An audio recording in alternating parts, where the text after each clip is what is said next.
ایک کالے رنگ کے صحابی جس کے پاس نہ شکل و صورت تھی اور نہ ہی وہ مالدار تھے، لیکن آپ صلی اللہ علیہ وآلہ وسلم ان کی شادی مدینہ کی ایک حسین و جمیل خوبصورت لڑکی سے کروانا چاہتے تھے۔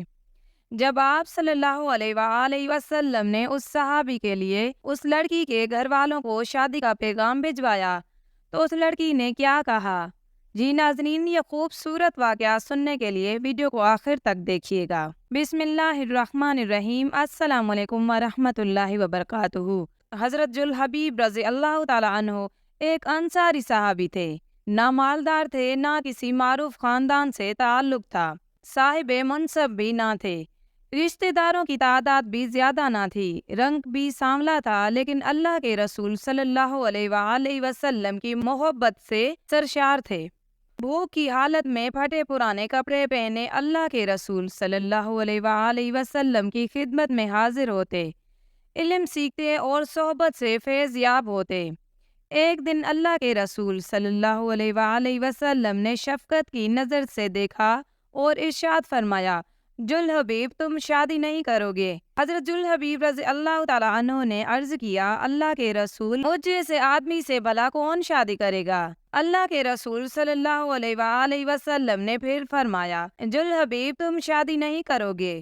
اور وہ جواباً عرض گزار ہوئے کہ اللہ کے رسول، بھلا مجھ سے شادی کون کرے گا؟ نہ مال، نہ جاہ و جلال۔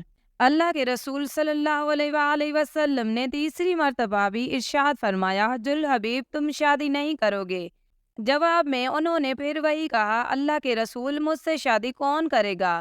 کوئی منصب نہیں، میری شکل بھی اچھی نہیں، نہ میرا خاندان بڑا ہے اور نہ مال و دولت رکھتا ہوں۔ اللہ کے رسول صلی اللہ علیہ وآلہ وسلم نے ارشاد فرمایا، فلاں انصاری کے گھر جاؤ اور ان سے کہو کہ اللہ کے رسول صلی اللہ علیہ وآلہ وسلم تمہیں سلام کہہ رہے ہیں اور فرما رہے ہیں کہ اپنی بیٹی سے میری شادی کر دو۔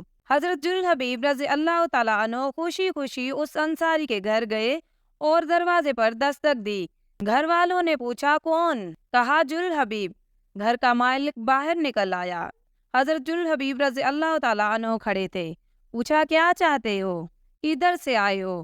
کہا، اللہ کے رسول صلی اللہ علیہ وآلہ وسلم نے تمہیں سلام بھجوایا ہے۔ یہ سننے کی دیر تھی کہ گھر میں خوشی کی لہر دوڑ گئی۔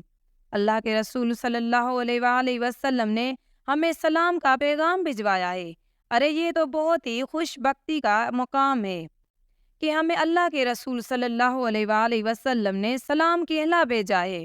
حضرت جلحبیب رضی اللہ تعالیٰ عنہ کہنے لگے، آگے بھی سنو، اللہ کے رسول اللہ صلی اللہ علیہ وآلہ وسلم نے تمہیں حکم دیا ہے کہ اپنی بیٹی کی شادی مجھ سے کر دو۔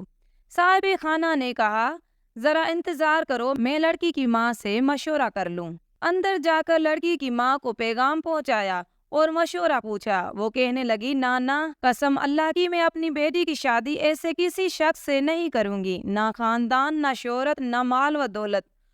ان کی نیک سیرت بیٹی بھی گھر میں ہونے والی گفتگو سن رہی تھی اور جان گئی تھی کہ حکم کس کا ہے، کس نے مشورہ دیا ہے۔ سوچنے لگی، اگر اللہ کے رسول اللہ صلی اللہ علیہ وآلہ وسلم اس رشتہ داری پر راضی ہیں تو اس میں یقیناً میرے لیے بھلائی اور فائدہ ہے۔ اس نے والدین کی طرف دیکھا اور مخاطب ہوئی کہ آپ لوگ اللہ کے رسول صلی اللہ علیہ وآلہ وسلم کا حکم ٹالنے کی کوشش میں ہیں، مجھے اللہ کے رسول اللہ صلی اللہ علیہ وآلہ وسلم کے سپرد کر دیں، وہ اپنی مرضی کے مطابق جہاں چاہیں میری شادی کر دیں، کیونکہ وہ ہرگز مجھے ضائع نہیں ہونے دیں گے۔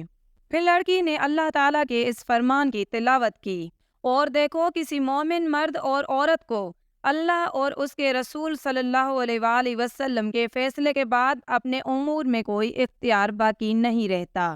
لڑکی کا والد اللہ کے رسول صلی اللہ علیہ وآلہ وسلم کی خدمت میں حاضر ہوا اور عرض کی، اللہ کے رسول، آپ کا حکم سر آنکھوں پر، آپ کا مشورہ، آپ کے حکم قبول، میں شادی کے لیے راضی ہوں۔ جب رسول اکرم صلی اللہ علیہ وآلہ وسلم کو اس لڑکی کے پاکیزہ جواب کی خبر ہوئی تو آپ صلی اللہ علیہ وآلہ وسلم نے اس کے حق میں یہ دعا فرمائی، اے اللہ، اس بچی پر خیر اور بھلائی کے دروازے کھول دے اور اس کی زندگی کو مشقت و پریشانی سے دور رکھ۔ پھر حضرت جلحبیب رضی اللہ تعالیٰ عنہ کے ساتھ اس کی شادی ہو گئی۔ مدینہ منورہ میں ایک اور گھرانہ آباد ہو گیا جس کی بنیاد تقویٰ اور پرہیزگاری پر تھی، جس کی چھت مسکنت اور محتاجی تھی، جس کی آرائش و زیبائش تکبیر و تہلیل اور تسبیح و تحمید تھی۔ اس مبارک جوڑے کی راحت نماز اور دل کا اطمینان تپتی دوپہر کے نفلی روزوں میں تھا۔ رسول اکرم صلی اللہ علیہ وآلہ وسلم کی دعا کی برکت سے یہ شادی خانہ آبادی بڑی ہی برکت والی ثابت ہوئی۔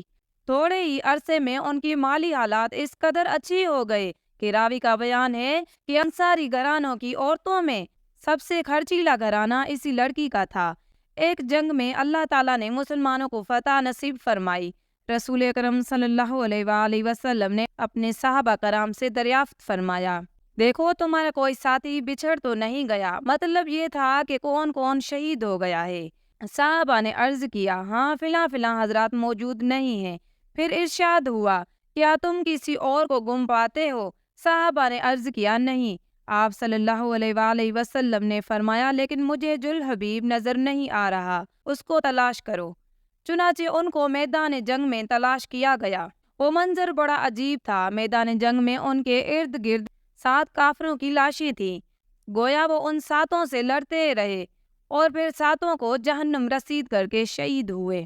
اللہ کے رسول صلی اللہ علیہ وآلہ وسلم کو خبر دی گئی۔